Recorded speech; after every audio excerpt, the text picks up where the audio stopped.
El Seminario de Migración, Desigualdad y Políticas Públicas presenta Destino México, Migraciones y Movilidades. Con Claudia Masferrer. Bienvenidos, bienvenidas a un episodio más de Destino México, Migraciones y Movilidades. Muchas gracias por acompañarnos y gracias a el chef Eduardo García por acompañarnos. Es un gusto para mí retomar estos últimos episodios de la cuarta temporada de Destino México, platicando sobre temas que para mí personalmente son muy interesantes, pero que también son hasta cierto punto personales, en parte por los temas que trabajo, por mis intereses. Y es un gusto poder platicar con el chef Eduardo García. Como decía, en realidad, vamos a empezar, Eduardo, por decir que tú eres una persona que regresó a Estados Unidos en una situación muy complicada, pero que has logrado rehacer tu vida en México de una manera muy exitosa. Y yo, digamos, sé de ti a partir de un reportaje del New York Times que se publica hace ya varios años, en el que yo regresé también a México después, digamos, en el 2016 para incorporarme al Colegio de México.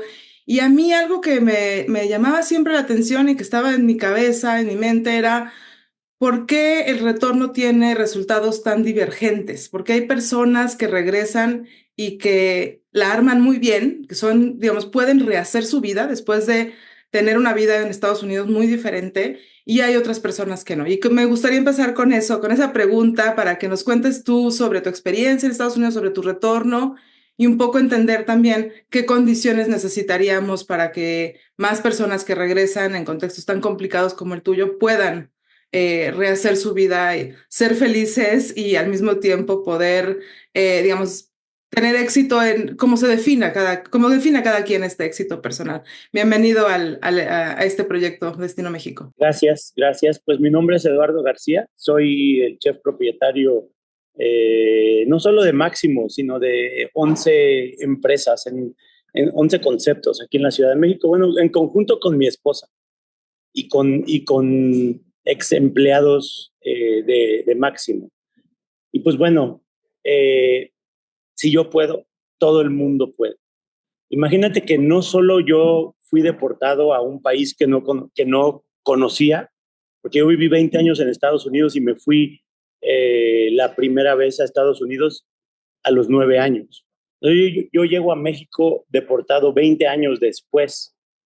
Yo soy de Guanajuato y soy de una ranchería. Ni siquiera soy de la Ciudad de México. O sea, para mí la Ciudad de México era otro país, era otro mundo, ya sabes.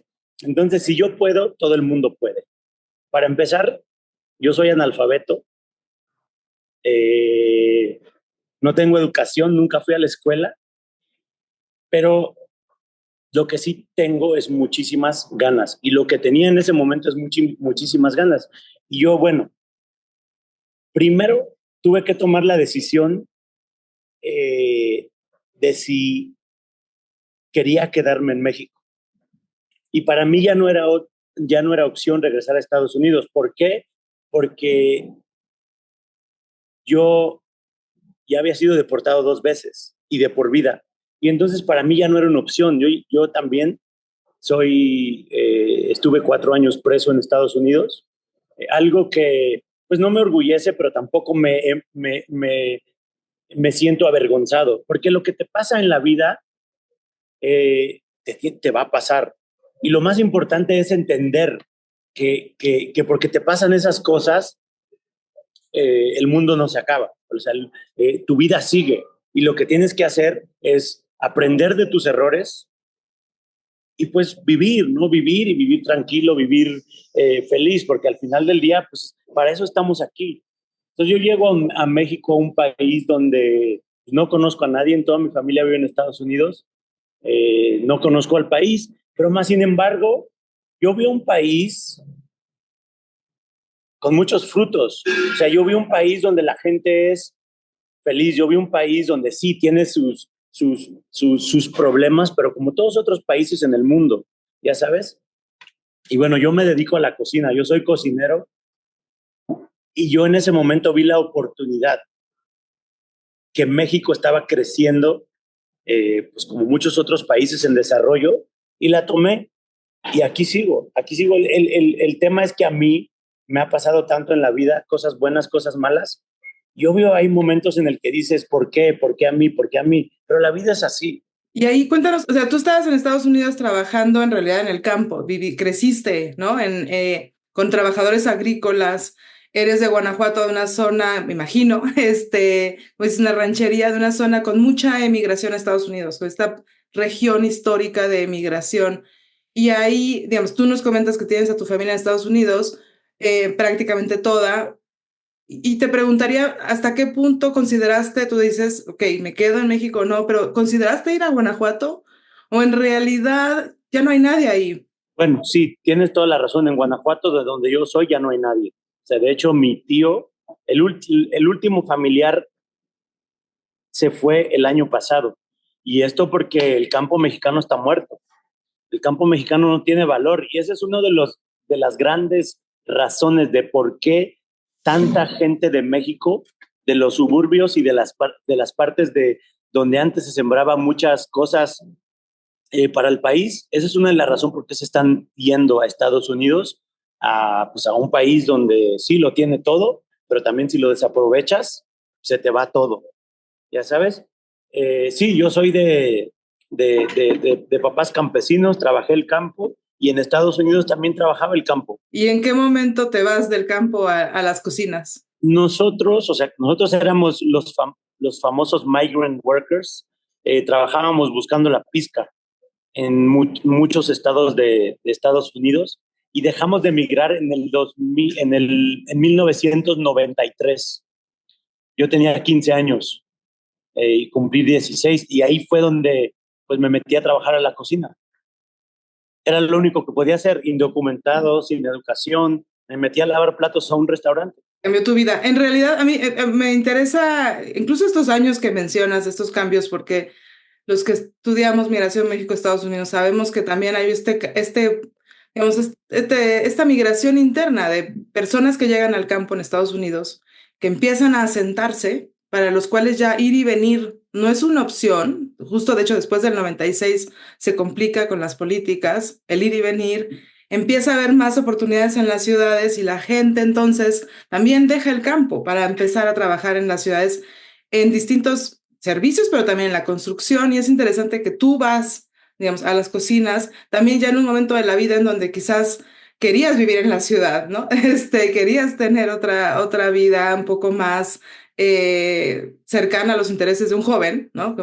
Que quiere buscar otras oportunidades. Y ahí un poco cuéntanos si puedes digamos, esta experiencia del trabajo en las cocinas, porque creo, y lo que implica para ti ahora también ese trabajo en cocinas que son muy diferentes, ¿no? No sé si digamos, en las cocinas en Estados Unidos, en California, hay muchos mexicanos, hay muchos migrantes, personas de todos lados, y son estos círculos también de socialización, diría yo, en donde se comparte la experiencia migratoria de una manera muy rica también, ¿no? En el día a día, con el estrés de lo que implica estar todo el tiempo cocinando, pero también el gusto del compartir, porque para mí creo que también, no sé, tú lo sabes mejor, pero estar en una cocina, estar en un restaurante implica la posibilidad de que los comensales compartan tiempos provechosos y gustosos, ¿no? Es un poco eso. Y en la cocina, aun cuando no estás participando con los comensales, sabes que lo que tú haces, que tu producto va a disfrutarse, ¿no? Totalmente, sí, pues la oportunidad para mí estaba aquí en la Ciudad de México.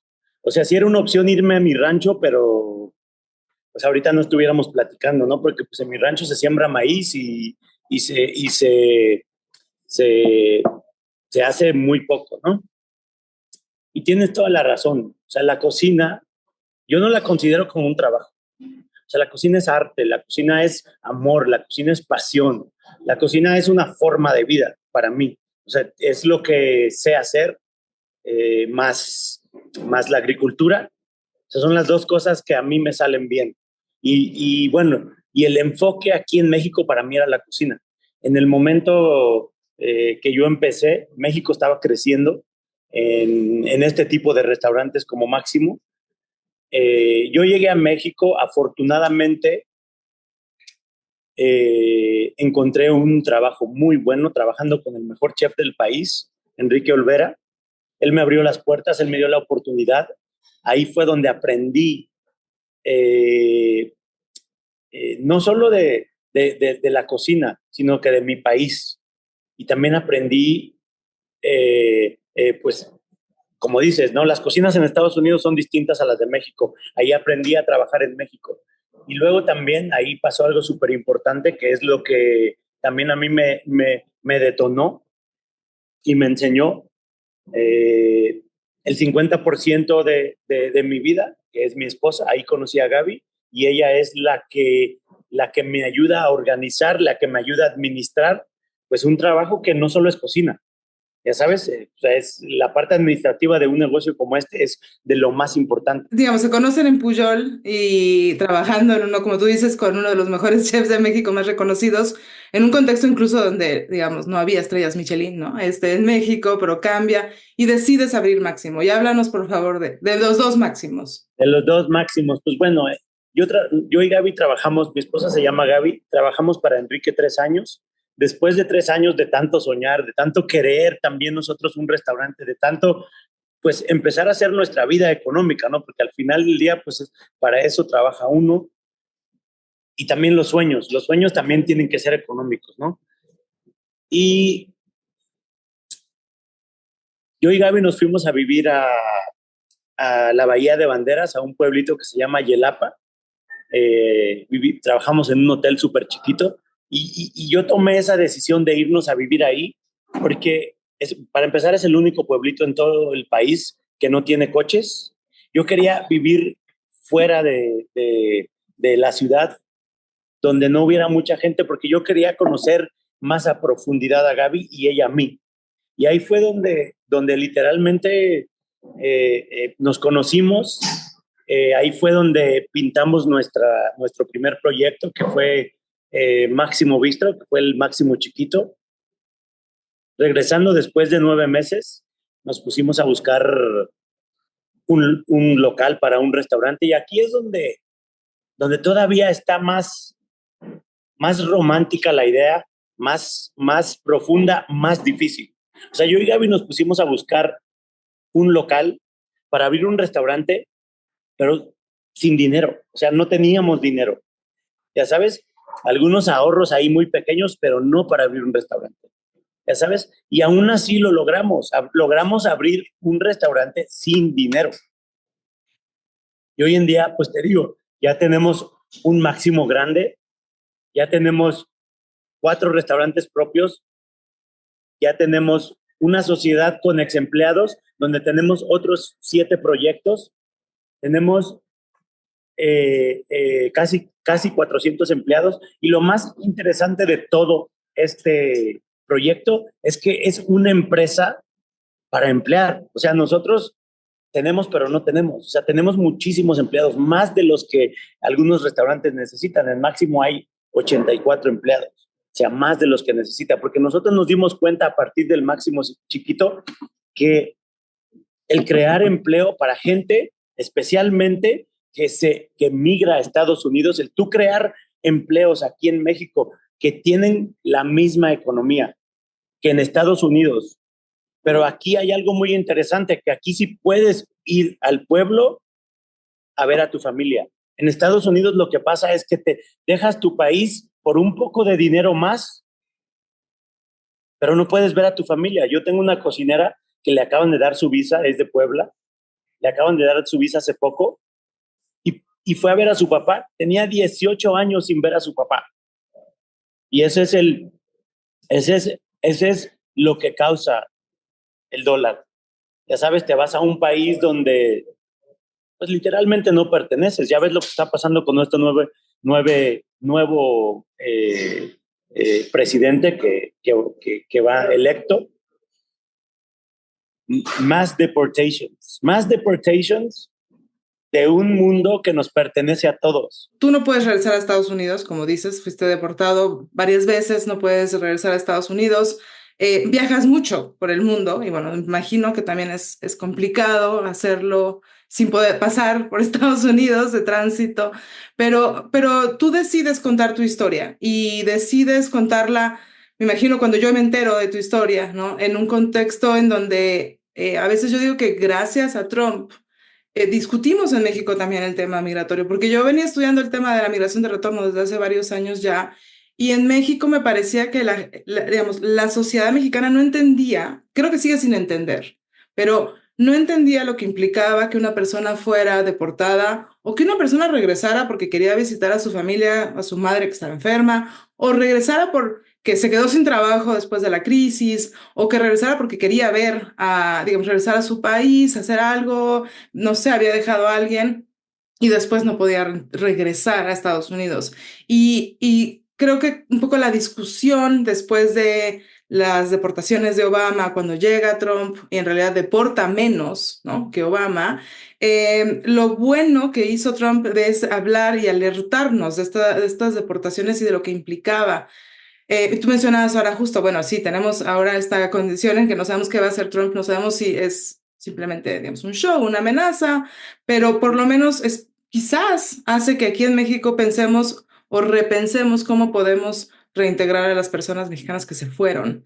Y yo ahí quiero que tú nos cuentes cómo cuentas tu historia, qué implicó para ti aceptar y decirle a todos que habías estado en la cárcel, que ahí también creo que hay un grado de estigmatización interesante e importante, porque las personas que regresan pueden regresar por muchas razones y no todas estuvieron en la cárcel, pero tú sí, y también creo que implica mucha valentía el aceptarlo, pero también no sé si nos puedes contar esas reacciones que hubo, y tú cómo lo ves ahora, muchos años después de contar tu historia. Sí, pues seguro hay personas que no me aceptan por mi pasado, pero la realidad es que yo no me preocupo de lo que la gente pues piensa en mí.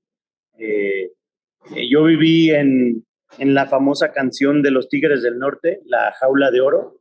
Así viví muchos años en Estados Unidos, donde me iba increíble, donde ganaba muy bien, pero pues no podía vivir como cualquier otro ciudadano americano, ¿no? Porque pues fui indocumentado, no tenía formas de cómo subirme a un avión, no tenía formas de cómo viajar allá.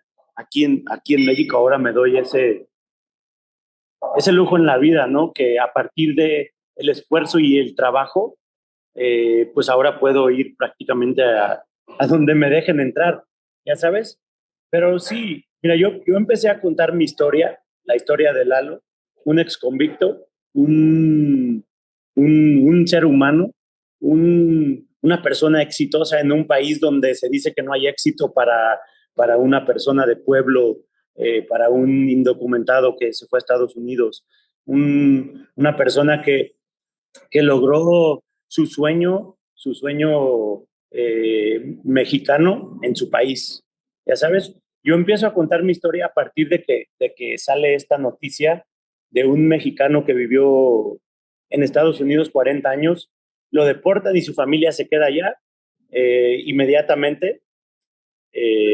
La deportación, pues ya ves que te suben al famoso puente ese que divide a dos países. En este caso, pues él se sube al puente, más bien lo deportan y a mitad del puente se avienta y se mata. Y entonces ahí es donde dije, bueno, a mí me deportaron, obvio, yo también estuve deprimido un par de meses aquí en México porque pues no tenía nadie, yo vivía solo en ese momento aquí en México y se presentó la oportunidad de poder contar mi historia en el New York Times y lo hice. Y a partir de eso, pues mucha gente me ha escrito y me ha dicho, gracias por contar tu historia porque pues me está pasando lo mismo. Y ya sabes, la verdad es que México es un país con problemática, pero también es un país donde de verdad, si quieres salir adelante, lo puedes hacer. Ya sabes, hay muchas cosas que hacer. El país está creciendo económicamente, hay mucho trabajo. Obvio, pues Estados Unidos es un país donde es mucho más diverso, hay más cosas que hacer, pero aquí en México se puede también. Ahí te preguntaría cómo no contar tu historia. Digamos, no sé, hay cosas que seguro tú no cuentas. A mí me preocupa muchas veces cuando hablamos de migración, que la gente piensa en estas imágenes tristes, de personas cansadas, caminando con una mochila. No, digamos, y yo he tratado mucho aquí en el seminario, en el MICDEP, tratar de cambiar esta imagen, tratar de usar incluso colores, porque digamos, uno piensa si no en esto gris, deprimente, pero es verdad que el retorno, sobre todo los primeros momentos después de llegar a un lugar completamente desconocido es difícil, ¿no? Uno está en un lugar negro, digamos, en realidad de duelo también, de que deja la vida detrás. Entonces, ahí yo te preguntaría, ¿cómo no contar esta historia? O cómo contar historias de tal forma en que no se estigmatice a las personas. Lo estamos viendo justo en este momento. Y justo a partir de la pandemia pasó un poquito que mucha gente de Estados Unidos, o sea, americanos ciudadanos, se están viniendo a vivir a nuestro país porque ven la oportunidad. Aquí justo en esta zona eh, de la Roma, donde está Máximo, en los últimos 5 años han abierto muchísimos restaurantes de amigos, que bueno, me hice amigo aquí con ellos, que son ciudadanos americanos, hasta de estados donde no pensarías que se vendrían a vivir a la Ciudad de México, o sea, de Michigan, de Wisconsin, de Ohio, y viven aquí porque les gusta nuestro país. O sea, ese es otro tipo de migración. Ya sabes, eso también nos está diciendo que si un ciudadano americano puede venir a nuestro país a desarrollarse económicamente, pues también si a alguien le pasa lo mismo, o sea, o más bien, si a alguien deportan de Estados Unidos para acá, también puede hacer exactamente lo mismo. Porque, por ejemplo, a mí cuando me deportaron de Estados Unidos, yo no tenía el conocimiento de cómo abrir un restaurante. Ya sabes, eso lo aprendí aquí, eso lo aprendí viendo, pues, cómo Enrique Olvera o otras personas abrían sus restaurantes. Eso no era algo que estaba en mi radar cuando yo vivía allá. Entonces, tú lo decías, en todas las cocinas de todo Estados Unidos existen mexicanos cocinando. Yo lo viví. Y entonces, estas personas que son ya maestros de cómo hacer un ravioli, cómo brasear un chamorro de cordero, también lo pueden aplicar aquí en México. Ya sabes, también se pueden aplicar. Y estos carpinteros increíbles que existen allá, mexicanos o de otros países, estas personas que hacen estas construcciones increíbles allá, también lo pueden aplicar aquí. Ya sabes, o sea, en un mundo perfecto, la migración debería de ser algo feliz. Ya sabes. Digamos, algo que, bueno, yo he entrevistado y he hablado con personas retornadas menos exitosas que tú, quizás en este sentido, ¿no? No tienen, pero se quejan, ¿no? De que en realidad los empleadores, por un lado, piden comprobantes de experiencia laboral en Estados Unidos que no tienen uno, ¿no? O dicen, bueno, o está esta sospecha, ¿no? Como, bueno, quizás si estuviste de manera irregular, indocumentado, algo hiciste mal, era ilegal, y está esta idea de la ilegalidad, incluso en México, cuando son ciudadanos mexicanos y incluso, como tú, ex convictos, tienen incluso también derecho a rehacer su vida todos en México, ¿no? Hay también un proceso de, ok, cuando uno sale de la cárcel, cumple una condena, tiene que reintegrarse y está perfectamente, digamos, se piensa en esta reintegración, pero ahí hay una disociación, creo, en cómo las personas pueden contar su historia, probar su experiencia, ser contratadas. Y ahí yo te preguntaría, porque creo que el sector privado es clave y muchas veces los que discutimos temas migratorios hablamos mucho de las políticas y los programas, el sector público, hasta qué punto el gobierno mexicano tiene que aplicar nuevos programas, pero yo creo que tú tienes ahí, digamos, un rol clave, creo, porque creo que también tu historia, pero también tu posición como este chef reconocido mundialmente, puede ser muy bueno para también que el sector privado entienda que puede contratar a una persona que estuvo de forma indocumentada, que llegó siendo niño a Estados Unidos, pero que tiene experiencias laborales y de vida muy valiosas, ¿no? Y tú decías hace rato lo de la jaula de oro y los tigres del norte, y es algo que nosotros también los que estudiamos migración lo hablamos mucho de cómo estas políticas atrapan en Estados Unidos y atrapan en México. A ti te atrapan estas políticas en México, pero tú logras tener este sentimiento de libertad, digamos, ¿no? Tú dices, bueno, si puedo, si tengo dinero, voy a tratar de conocer el mundo que quizás antes no lo podía hacer porque estaba atrapado en Estados Unidos. Pero ¿cómo hacemos que más personas tengan estas oportunidades laborales en el futuro? Porque y sin tener que llegar con Enrique Olvera, ¿no? Digamos, porque creo que en distintos niveles todos podríamos tratar de ver cómo contratamos a estas personas. Sí, fíjate que nunca, nunca me había puesto yo a pensar eh, este tema. Y tienes toda la razón, o sea, afortunadamente para mí, como que a mí nadie me preguntó, ya sabes, o sea, sí, yo enseñé un currículum llegando a México, sí, quizás no fue inmediatamente, que dije, bueno, mira, yo fui deportado a Estados Unidos y también pues estuve en la cárcel tiempo, pero tienes toda la razón, o sea, seguramente hay muchísimas empresas que con mi currículum de alguien que estuvo preso, de alguien que fue deportado, seguro no me contratarían. Y tienes toda la razón. Tendríamos que como tú dices, ¿no? O sea, bueno, para empezar, una segunda oportunidad, todo el mundo nos la merecemos. Todo el mundo nos la merecemos. Somos humanos, cometemos errores, pero como tú dices, quizás sí debería de haber estos programas, ya sabes, del gobierno o quizás públicos que ayudan a reintegrar a estas personas. Yo, por ejemplo, he trabajado aquí en México con algunos. Quizás no todos son exconvictos los que están siendo deportados con los que yo trabajé, pero, por ejemplo, una de las cosas que hacía este programa es que los educaba, ya sabes, y los reintegraba a empresas que sí los contrataban, ya sabes.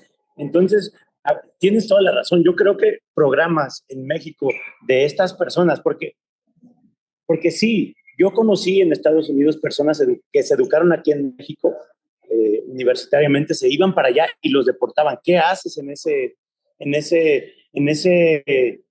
esa situación? ¿La cuentas o no la cuentas? Ya sabes, porque también puede ser este tema de que no lo cuentas, pero estas empresas sí tienen vínculos donde pueden pues buscar tu pasado, ya sea aquí o en Estados Unidos. ¿Y qué pasa, no? ¿Qué pasa? ¿Pierdes tu trabajo o te aceptan porque, no sé, en el caso eres una persona muy, muy importante para la empresa? Nunca me había puesto a pensar yo en eso. Qué bueno que me sirve la plática también porque creo que fue muy interesante cuando contaste tu historia. Digamos, esa historia de esta persona, este hombre que estuvo tanto tiempo fuera y que se suicida en el puente, creo que también es muy choqueante. Y entonces, de hecho, yo cuando hablaba de retorno en algunas presentaciones, usaba estas dos historias para contrarrestar los resultados y siempre me preguntaba, queremos algo quizás intermedio, no todo el mundo va a ser esta persona digamos, sin nombre que se mata en el puente, Sí. ni Eduardo García, ¿no? Va a haber una gran variedad de experiencias y también, bueno, tú regresas relativamente joven, ¿no? Pero hay otras personas que regresan Sí. teniendo 50, 60, 70 años, después de estar muchos años también en Estados Unidos dejando a su familia, dejando hijos, nietos, y esta separación familiar, pues también uno la vive de manera muy diferente, ¿no? Muy complicada. Sí, yo cuento mi historia de este joven, ¿no? Que todavía tiene muchísimas ganas, que todavía quiere, pero tienes toda la razón, o sea, sí, o sea, a mí me deportaron 2 veces y esas 2 veces, dentro de todas las personas que deportaban, tienes toda la razón, había personas ya mayores, inclusive mujeres mayores, y nunca me puse a pensar en eso, la verdad, o sea, porque sí yo cuento la historia de esta persona, ¿no? Pues que tiene las ganas todavía, que quiere cocinar, que quiere enseñarle al mundo lo que sabe hacer. Pero estas personas, especialmente cuando tus hijos, que son americanos, se quedan allá. Ya sabes, afortunadamente te pueden venir a ver, pero ¿qué pasa? Muchos, la verdad es que yo la mayoría de las personas que he conocido que deportan, se regresan. Y ahí háblanos de lo tercer máximo, si quieres, un poco, nada más. Del tercer máximo, o sea, de mi hijo Máximo. De tu hijo. Más bien él es el primero. Máximo nació después de que me deportaron a mí la primera vez. La primera vez que me deportaron a mí fue cuando yo salí de la cárcel. Y la verdad, yo me iba a quedar en México. Ahí sí me fui a mi rancho, porque mi abuelo en ese momento vivía. Y a mí la verdad es que yo tengo muchos buenos recuerdos de mi abuelo cuando era niño. Entonces, mi idea era irme a vivir a mi rancho. Y ser una persona de un campesino. A las 2 semanas, desafortunadamente, mi mamá me llama de Estados Unidos y me dice, tu papá está muy enfermo. Y yo tomo la decisión de regresarme ilegalmente a Estados Unidos. Ahí es donde vuelvo a cruzar ilegalmente. Conozco a la mamá de Máximo. Máximo nace en el 2004 y a mí me vuelven a deportar en el 2007, pues porque no debería de estar allá. Afortunadamente para mí, pues fue una deportación casi inmediata, o sea, 2 meses estuve en un reclusorio y pues Máximo se queda en Estados Unidos con la idea de que Máximo me venga a ver con su mamá, pero pasan los meses y Máximo pues se olvida de mí y pues ya son 17 años que no lo he visto.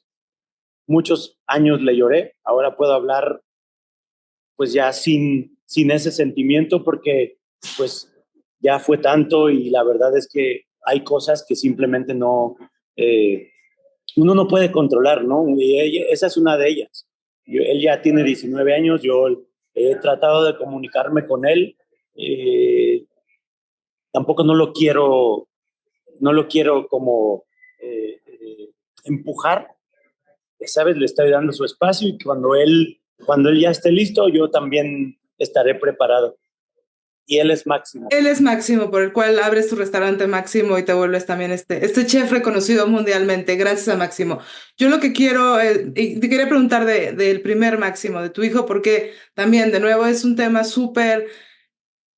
Es difícil, es doloroso, le cuesta mucho a las personas que regresan dejar familiares, dejar a las esposas, dejar a los hijos, y estas paternidades también se construyen en el día a día y hay muchos recuentos, digamos, esta experiencia de estar lejos y de perder el contacto y de por lo tanto, digamos, no estar cerca.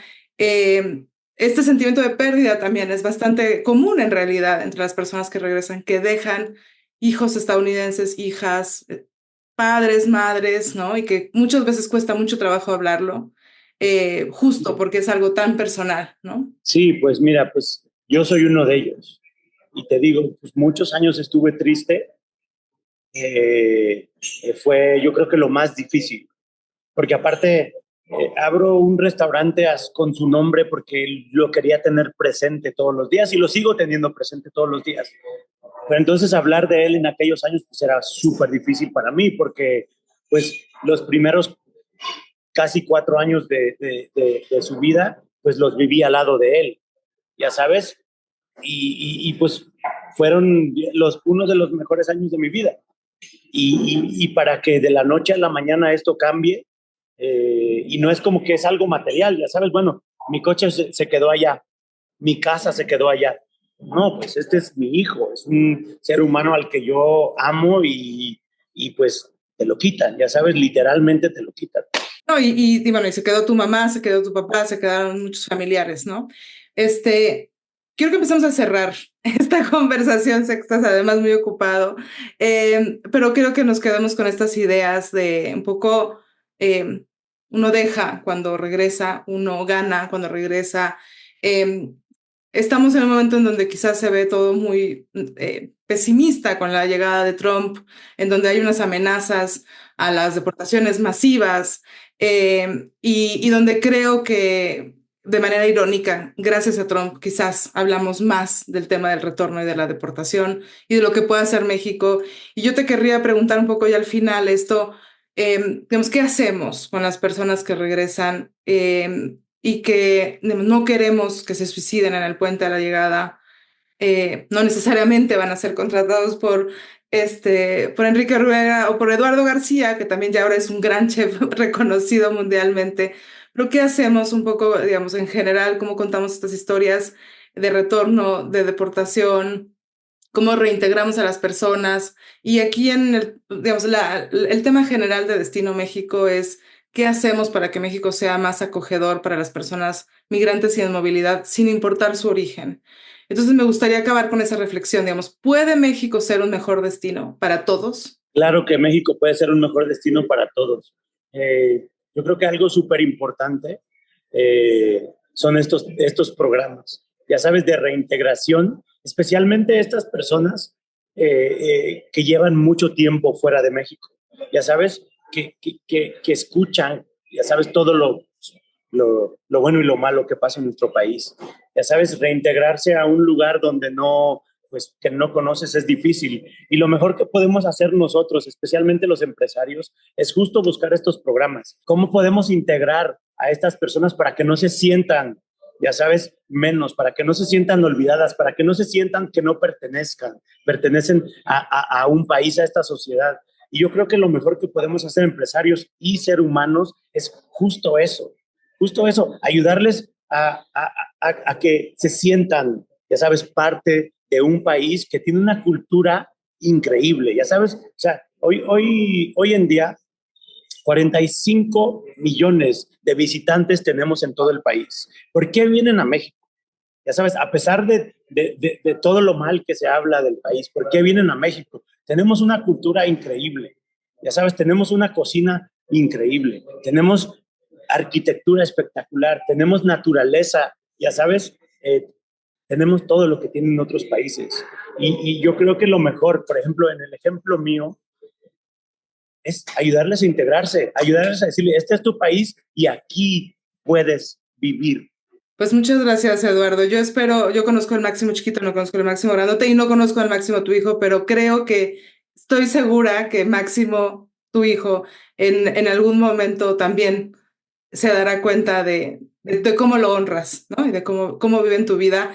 Y creo que también espero que todos esos hijos nacidos en Estados Unidos, nietos que no pueden ver a sus padres, a sus madres, a sus abuelos, a sus familiares, a sus hermanos, hermanas, en algún momento se puedan encontrar, como tú decías, con la señora que trabaja con ustedes de Puebla, que finalmente va. Yo espero que estas políticas que nos están atrapando puedan en algún momento cambiar y hacer que las familias se reencuentren, pero también espero que si las personas llegan a México por diferentes razones, tras ser deportadas o no, puedan encontrar una mejor vida en su país, puedan sentirse libres y puedan encontrar su propio éxito y ser felices. Así que gracias, Eduardo, por contar tu historia hace muchos años y por seguir contándola y por aceptar platicar con nosotros en Destino México. Gracias a ustedes por darme esta oportunidad y pues decirle a las personas, ya sabes, que regresen a su país, que están bienvenidos. Y me encanta, bueno, no puedo dejar de decir que tienes una Virgen de Guadalupe atrás con ese manto que parece arropar a ti y a los mexicanos.